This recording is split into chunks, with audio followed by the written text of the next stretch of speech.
BJP. Thrissur ജില്ലാ committee ഓഫീസിലേക്ക് വൻതോതിൽ കള്ളപ്പണം ഒഴുക്കിയെന്ന ഗുരുതര ആരോപണവുമായി മുൻ ഓഫീസ് സെക്രട്ടറി രംഗത്ത്. 17 ചാക്കുകളിലായി 25 കോടിയോളം രൂപയുടെ കള്ളപ്പണം ഓഫീസിലെത്തിച്ചെന്ന് മുൻ ഓഫീസ് സെക്രട്ടറിയായ പി. അക്ഷയ്.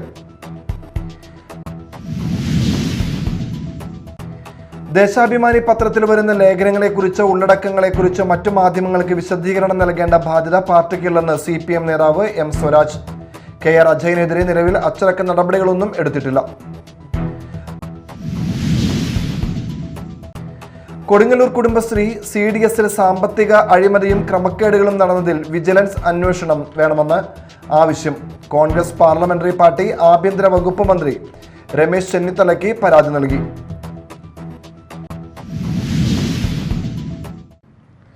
നമസ്കാരം, ന്യൂസ് റൗണ്ടപ്പിലേക്ക് സ്വാഗതം. വിശദമായ വാർത്തകളിലേക്ക് പോകാം. ബി.ജെ.പി. തൃശൂർ ജില്ലാ കമ്മിറ്റി ഓഫീസിലേക്ക് വൻതോതിൽ കള്ളപ്പണം ഒഴുക്കിയെന്ന ഗുരുതര ആരോപണവുമായി മുൻ ഓഫീസ് സെക്രട്ടറി രംഗത്ത്. 17 ചാക്കുകളിലായി ഏകദേശം 25 കോടിയോളം രൂപയുടെ കള്ളപ്പണം ഓഫീസിലെത്തിച്ചെന്നാണ് മുൻ ഓഫീസ് സെക്രട്ടറിയായ പി. അക്ഷയ് വെളിപ്പെടുത്തിയത്. പണം എത്തിച്ച സമയത്ത് ഓഫീസിലെ CCTV ക്യാമറകൾ ഓഫ് ചെയ്യാൻ തന്നോട് ആവശ്യപ്പെട്ടിരുന്നതായും അക്ഷയ് ആരോപിക്കുന്നു. ഈ അനധികൃത പണം ഇടപാടിനെ കുറിച്ച് വിവരം ലഭിച്ചതിന് പിന്നാലെ തന്നെ ചുമതലകളിൽ നിന്ന് പുറത്താക്കുകയായിരുന്നുവെന്നും അദ്ദേഹം വ്യക്തമാക്കി. അതായത് പണം കടത്തുക എന്ന് പറഞ്ഞു കഴിഞ്ഞാൽ ഇവിടേക്ക് വന്നിരിക്കുന്നത് ഇലക്ഷൻ ആകുമ്പോൾ സ്വാഭാവികമായിട്ട് എല്ലാ രാഷ്ട്രീയ പാർട്ടികൾക്കും ഇലക്ഷൻ ഫണ്ട് എന്ന് പറയുന്ന ഒരു തുക വരും. പക്ഷേ തൃശ്ശൂരിൽ സംഘടനാ സെക്രട്ടറി KP സുരേഷ്, മുരളി കുളങ്ങാട്, അദ്ദേഹത്തിൻ്റെ ഡ്രൈവർ രാജേഷ്, ഇവർ 3 പേരുമാണ് ഈ ഇലക്ഷൻ പൈസ കൈകാര്യം ചെയ്തിരിക്കുന്നത്. ഈ പൈസ ട്രഷററോ അല്ലെങ്കിൽ ഓഫീസ് സെക്രട്ടറി അല്ല, ഇവർ 3 പേരുമാണ്, സംഘടനാ സെക്രട്ടറി അതുപോലെ മുരളി കുളങ്ങാട്ട്, ഇവർ 3 പേരുമാണ് കൈകാര്യം ചെയ്തിരിക്കുന്നത്. ഈ കൈകാര്യം ചെയ്തിരിക്കുന്ന പൈസ ഇലക്ഷന് വന്നതാണെന്ന് പറഞ്ഞിട്ടാണ് ആദ്യം അവർ കൈകാര്യം ചെയ്യുന്നത്. പിന്നീട് അത് എനിക്ക് സംശയമായിട്ട് തോന്നിയത് എപ്പോഴാണെന്നുണ്ടെങ്കിൽ ഒരു വീട്ടിൽ, ഗാന്ധിനഗറിലുള്ളൊരു വീട്ടിൽ കേന്ദ്രീകരിച്ച് ആ വീട്ടിൽ പൈസ ഉണ്ടായിരുന്നു. അവിടെ നിന്ന് 1 കോടി എടുത്തു കൊണ്ടുവന്ന് തമിഴ്നാട്ടിലേക്ക് കൊടുത്തയച്ചത് ഞാനും കൂടി ഉണ്ടായിരുന്നു. അതെന്താ വെച്ചാൽ സംഘടനാ സെക്രട്ടറിയുടെ അഭാവത്തിൽ അദ്ദേഹം ഫോൺ ചെയ്ത് പറഞ്ഞതിൻ്റെ പേരിൽ ഞാനും മുരളി കുളങ്ങാട്ടും കൂടി പോയിട്ടാണ് ആ പൈസ 1 കോടി എടുത്തു വന്നിട്ട് തമിഴ്നാട്ടിലൊരു TN രജിസ്ട്രേഷൻ വണ്ടിയിൽ കയറ്റി വിട്ടത്. പക്ഷേ പിന്നീട് അവിടെ നിന്ന് 2 ദിവസങ്ങൾക്ക് ഇപ്പുറമാണ് അവിടെ നിന്ന് ബാക്കിയുള്ള 17 ചാക്ക് നമ്മുടെ ഓഫീസിലോട്ട് വരുന്നതും ആ ചാക്കുകൾ സംഘടനാ സെക്രട്ടറിയുടെ മുറിയിലേക്ക് കൊണ്ടുപോകുന്നതും പിന്നീട് ഈ ഇലക്ഷൻ റിസൾട്ടിൻ്റെ തലേ ദിവസം രാവിലെയോട് കൂടിയിട്ട് ഈ പൈസ പുറത്തേക്ക് പോവുകയാണ് ഉണ്ടായിരിക്കുന്നത്. ദേശാഭിമാനി പത്രത്തിൽ വരുന്ന ലേഖനങ്ങളെക്കുറിച്ചോ ഉള്ളടക്കങ്ങളെക്കുറിച്ചോ മറ്റു മാധ്യമങ്ങൾക്ക് വിശദീകരണം നൽകേണ്ട ബാധ്യത പാർട്ടിക്കില്ലെന്ന് CPM നേതാവ് M. സ്വരാജ്. KR അജയനെതിരെ നിലവിൽ അച്ചടക്ക നടപടികളൊന്നും എടുത്തിട്ടില്ല. സ്ഥാപനത്തിന്റെ അച്ചടക്കത്തിന് അനുസൃതമായ നടപടി വേണമെങ്കിൽ എടുക്കും, ഇല്ലെങ്കിൽ ഉണ്ടാകില്ല. അതിൽ മറ്റ് സ്ഥാപനങ്ങൾ ഇടപെടേണ്ടതില്ലെന്നും അദ്ദേഹം കൂട്ടിച്ചേർത്തു. അതെ, ഞാൻ ചോദിക്കുന്നത് KR അജയന്റെ പേരിൽ നടപടി സ്വീകരിച്ചു എന്ന് പറയണമെങ്കിൽ ഒന്നുകിൽ ദേശാഭിമാനി പറയണം, അല്ലെങ്കിൽ നിങ്ങൾ പറയുന്ന KR അജയൻ പറയണം. ഇത് രണ്ടുമല്ലേ പറയേണ്ടത്? അവരാരെങ്കിലും നിങ്ങളോട് അങ്ങനെ പറഞ്ഞിട്ടുണ്ടോ? ഇല്ലല്ലോ. ഇല്ലാന്നാണ് ഞാൻ വിചാരിക്കുന്നത്, അല്ലെങ്കിൽ എന്നെ തിരുത്തൂ.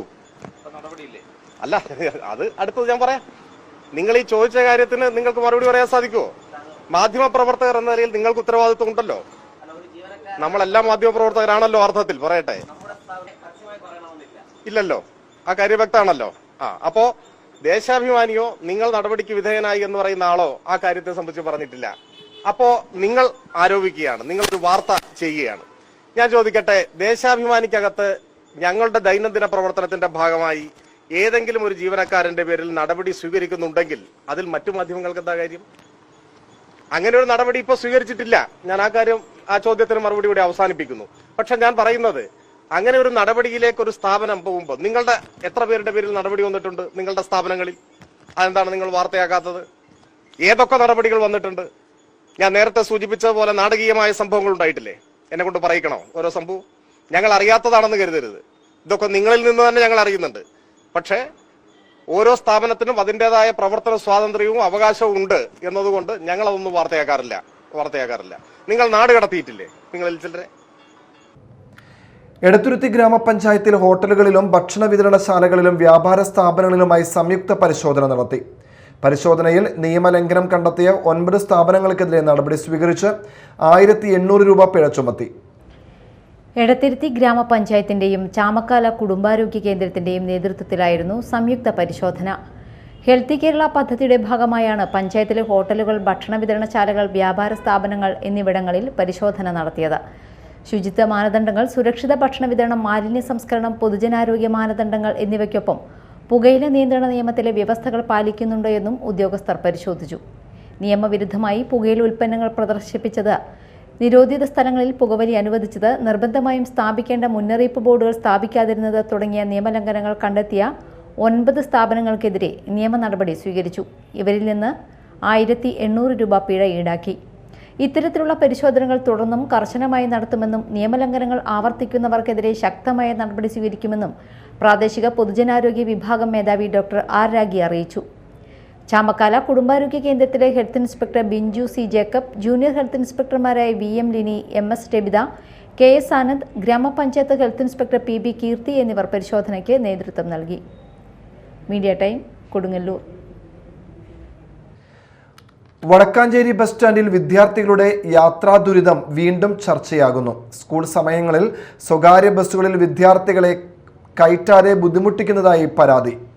ഇത് ഉയർന്നതോടെ വിദ്യാർത്ഥികളും രക്ഷിതാക്കളും പോലീസിനെ സമീപിച്ചു. തുടർന്ന് മോട്ടോർ വാഹന വകുപ്പും പോലീസും സ്ഥലത്തെത്തി ബസ് ജീവനക്കാർക്ക് കർശന മുന്നറിയിപ്പ് നൽകി. വടക്കാഞ്ചേരി ബസ് സ്റ്റാൻഡിൽ സ്കൂൾ സമയങ്ങളിൽ സ്വകാര്യ ബസ്സുകളിൽ വിദ്യാർത്ഥികളെ കയറ്റാതെ തടയുന്നതിനെതിരെയാണ് വിദ്യാർത്ഥികളും രക്ഷിതാക്കളും പോലീസിൽ പരാതി നൽകിയത്. രാവിലെ തിരൂർ തൃശൂർ റൂട്ടിലേക്ക് പോകുന്ന വിദ്യാർത്ഥികളോടാണ് ബസ് ജീവനക്കാർ മോശമായി പെരുമാറുന്നതെന്നാണ് പരാതി.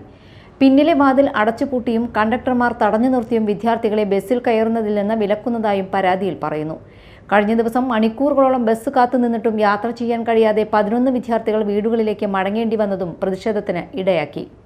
പരാതിയെ തുടർന്ന് മോട്ടോർ വാഹന വകുപ്പ് ഉദ്യോഗസ്ഥരും പോലീസും ബസ് സ്റ്റാൻഡിൽ എത്തി ജീവനക്കാർക്ക് കർശന താക്കീത് നൽകി. ഡ്രൈവിംഗ് ലൈസൻസ് ഉൾപ്പെടെ റദ്ദാക്കുന്ന നടപടികളിലേക്ക് കടക്കുമെന്ന് അസിസ്റ്റന്റ് മോട്ടോർ വെഹിക്കിൾ ഇൻസ്പെക്ടർമാരായ ഷീബ സെന്തിൽ മുന്നറിയിപ്പ് നൽകി. Media time, Thrissur. ചാലക്കുടി താലൂക്ക് ഓഫീസിൽ പൊതുജനങ്ങളുടെ സുരക്ഷയെ തന്നെ അപകടത്തിലാക്കുന്ന ഗുരുതര വീഴ്ച.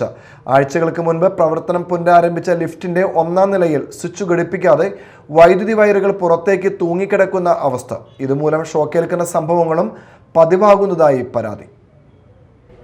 വർഷങ്ങളായി പ്രവർത്തനരഹിതമായി കിടന്നിരുന്ന ചാലക്കുടി താലൂക്ക് ഓഫീസിലെ ലിഫ്റ്റ് അടുത്തിടെയാണ് അറ്റകുറ്റപ്പണികൾ പൂർത്തിയാക്കി വീണ്ടും പ്രവർത്തന സജ്ജമാക്കിയത്. എന്നാൽ ഗ്രൗണ്ട് ഫ്ലോറിലും 2-ാം നിലയിലും സ്വിച്ച് ഘടിപ്പിച്ചിട്ടുണ്ടെങ്കിലും 1-ാം നിലയിൽ സ്വിച്ച് സ്ഥാപിച്ചിട്ടില്ല. പകരം വൈദ്യുതി വയറുകൾ പുറത്തേക്ക് തൂങ്ങിക്കിടക്കുന്ന നിലയിലാണ്. 1-ാം നിലയിൽ നിന്ന് ലിഫ്റ്റ് ഉപയോഗിക്കാൻ എത്തുന്നവർ അറിയാതെ സ്വിച്ചിടാൻ ശ്രമിക്കുമ്പോൾ ഷോക്കേൽക്കുന്ന സാഹചര്യം ഉണ്ടാകുന്നതായാണ് പരാതി. പൊതുജനങ്ങളുടെ സുരക്ഷയെ ഗുരുതരമായി ബാധിക്കുന്ന ഈ വീഴ്ച ഉടൻ പരിഹരിക്കണമെന്ന ആവശ്യം ശക്തമാണ്. 3-ാം നിലയിൽ പ്രവർത്തിക്കുന്ന താലൂക്ക് ഓഫീസിലേക്ക് വയോധികരും സ്ത്രീകളും ഉൾപ്പെടെ ദിവസേന നിരവധി പേരാണ് എത്തുന്നത്. അപകട സാധ്യത ഒഴിവാക്കാൻ 1-ാം നിലയിൽ അടിയന്തരമായി സ്വിച്ച് സ്ഥാപിക്കുകയും സുരക്ഷാ ക്രമീകരണങ്ങൾ ഉറപ്പാക്കുകയും വേണമെന്നാണ് പൊതുജനങ്ങളുടെ ആവശ്യം. Media time, Chalakudy. നഗരത്തിലെ കർഷകർക്ക് വിപണിയും ജനങ്ങൾക്ക് ജൈവ പച്ചക്കൃഷിയും എന്ന ലക്ഷ്യത്തോടെ ചാലക്കുടി നഗരസഭ ആരംഭിച്ച നാട്ടുചന്ത ഇപ്പോൾ പേരിന് മാത്രമായി. നഗരസഭയുടെ അവഗണനയെ തുടർന്ന് ചന്തയുടെ പ്രവർത്തനം പ്രഹസനമായി മാറിയെന്ന ആക്ഷേപം ഉയരുകയാണ്. നഗരത്തിലെ കർഷകരുടെ കാർഷിക ഉൽപ്പന്നങ്ങൾക്ക് വിപണി ഒരുക്കുകയും നഗരവാസികൾക്ക് ജൈവ പച്ചക്കറികൾ ലഭ്യമാക്കുകയും ചെയ്യുക എന്ന ലക്ഷ്യത്തോടെയാണ് ചാലക്കുടി നഗരസഭ എല്ലാ ബുധനാഴ്ചയും നഗരസഭാ അങ്കണത്തിൽ നാട്ടുചന്ത ആരംഭിച്ചത്. ആദ്യകാലത്ത് പച്ചക്കറി വാങ്ങാനും വിൽപ്പന നടത്താനുമായി നിരവധി കർഷകരും ഉപഭോക്താക്കളും ചന്തയിലെത്തിയിരുന്നു. എന്നാൽ ഇപ്പോൾ സ്ഥിതി തീർത്തും മാറിയിരിക്കുകയാണ്. നാമമാത്രമായ പച്ചക്കറികളുമായി ഒരു കർഷകൻ മാത്രമാണ് ഇപ്പോൾ നാട്ടുചന്തയിലെത്തുന്നത്. 2-3 പപ്പായ, കുറച്ച് മുളക്, 1/2 കിലോയോളം വെണ്ടയ്ക്ക എന്നിവ മാത്രമാണ് വിൽപ്പനയ്ക്കായി എത്തിക്കുന്നത്. നഗരസഭയുടെ ഇടപെടലും പ്രോത്സാഹനവും കുറഞ്ഞതോടെയാണ് നാട്ടുചന്ത ഈ അവസ്ഥയിൽ ആയതെന്നാണ് ആക്ഷേപം. ലക്ഷ്യങ്ങൾ കൈവരിക്കാനാകാത്ത സാഹചര്യത്തിൽ നാട്ടുചന്ത പുനരുജ്ജീവിപ്പിക്കാൻ അടിയന്തര നടപടി സ്വീകരിക്കണമെന്നോ അല്ലെങ്കിൽ പദ്ധതി അവസാനിപ്പിക്കണമെന്നോ പ്രദേശവാസികളും കർഷകരും ആവശ്യപ്പെടുന്നു. Media time, Chalakudy. കൊടുങ്ങല്ലൂർ നഗരസഭയിലെ കുടുംബശ്രീ CDS നമ്പർ 1 സാമ്പത്തിക അഴിമതിയും ക്രമക്കേടുകളും നടന്നതിൽ വിജിലൻസ് അന്വേഷണം വേണമെന്ന് ആവശ്യം. കോൺഗ്രസ് പാർലമെന്ററി പാർട്ടി ആഭ്യന്തര വകുപ്പ് മന്ത്രി രമേശ് ചെന്നിത്തലയ്ക്ക് പരാതി നൽകി. കൊടുങ്ങല്ലൂർ നഗരസഭയിലെ CDS നമ്പർ 1 സാമ്പത്തിക അഴിമതി, ക്രമക്കേടുകൾ, അധികാര ദുരുപയോഗം എന്നിവ നടന്നതായി ആരോപിച്ചാണ് കോൺഗ്രസ് പാർലമെന്ററി പാർട്ടി വിജിലൻസ് അന്വേഷണം ആവശ്യപ്പെട്ടത്. കുടുംബശ്രീ പോലുള്ള ജനകീയ സംവിധാനങ്ങളുടെ വിശ്വാസ്യതയെ ബാധിക്കുന്ന ആരോപണങ്ങൾ സമഗ്രമായി അന്വേഷിക്കണമെന്നും വസ്തുതകൾ പുറത്തു കൊണ്ടുവന്ന കുറ്റക്കാർക്കെതിരെ നിയമ നടപടികൾ സ്വീകരിക്കണമെന്നും പരാതിയിൽ ആവശ്യപ്പെടുന്നു. Parliamentary party leader VM Johny, secretary Kavitha Madhu, വിപ്പുൺ ട്രഷററുമായ പ്രിൻസി മാർട്ടിൻ എന്നിവർ ചേർന്നാണ് ആഭ്യന്തര വകുപ്പ് മന്ത്രി രമേശ് ചെന്നിത്തലയ്ക്ക് പരാതി നൽകിയത്. Media time, Kodungallur. വാർത്തകൾ ഒറ്റനോട്ടത്തിൽ.